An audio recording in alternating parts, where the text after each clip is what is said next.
The Bible as a Handbook for Understanding Self. Part 1.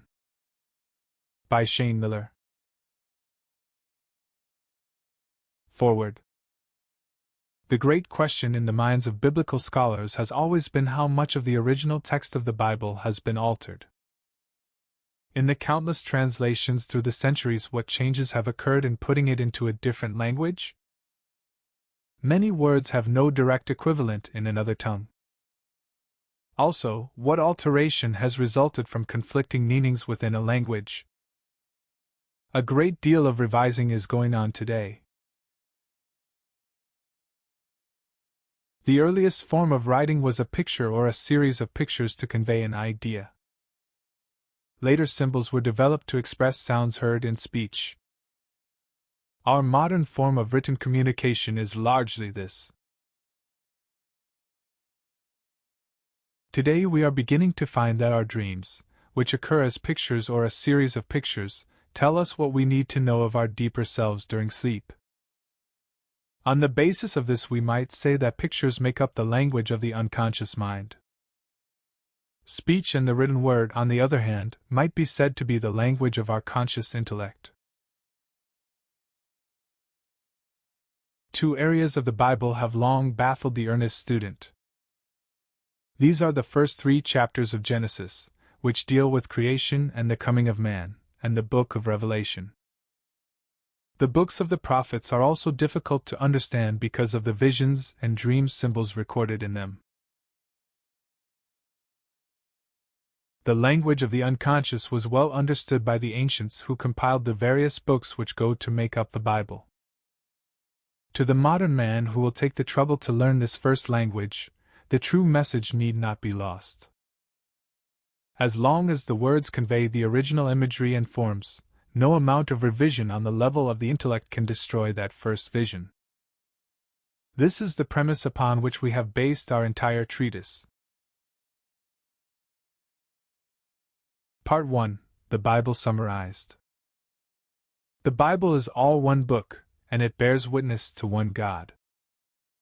It is a continuous story, the story of man and his relationship to God through the soul.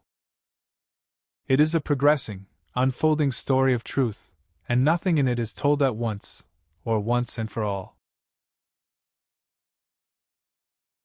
The first 5 books of the Bible, Genesis, Exodus, Leviticus, Numbers, and Deuteronomy, deal with the beginnings of man. Genesis, of course, covers the creation and fall of man. Exodus tells of the liberation of Israel. Leviticus deals with the methods of worship, Numbers with the disciplines of the Mosaic Law, and Deuteronomy is a summary of the other 4 books. The books of Joshua, Judges, Ruth, Samuel 1 and 2, Kings 1 and 2, Ezra, Nehemiah, and Esther are devoted primarily to the history of Israel as a nation.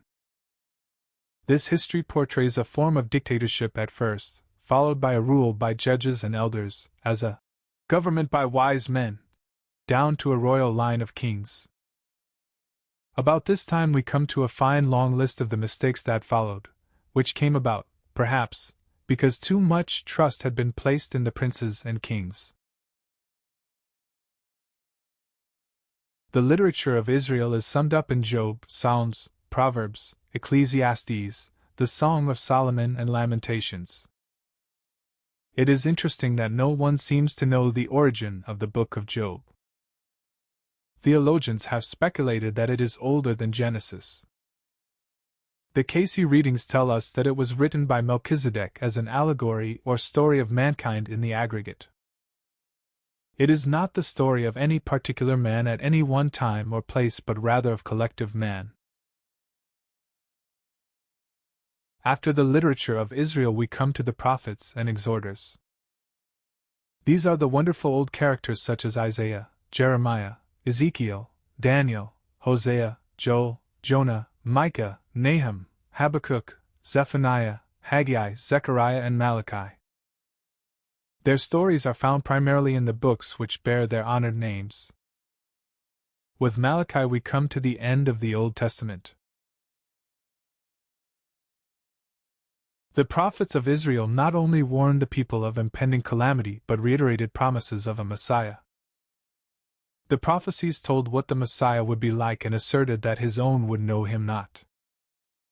Seeming complications in the coming of the Messiah were hinted at.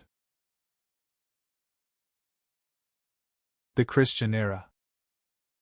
The New Testament commences with the four Gospels, Matthew, Mark, Luke, and John, which deal with the life of Jesus and bear out the old prophets of Israel. He was born of the house of David, of humble background, of a virgin, and was rejected as foretold. Jesus lacked all interest in a worldly career of pomp and ceremony. Instead, he brought a new pattern for existence, which has outlasted all political systems of his day.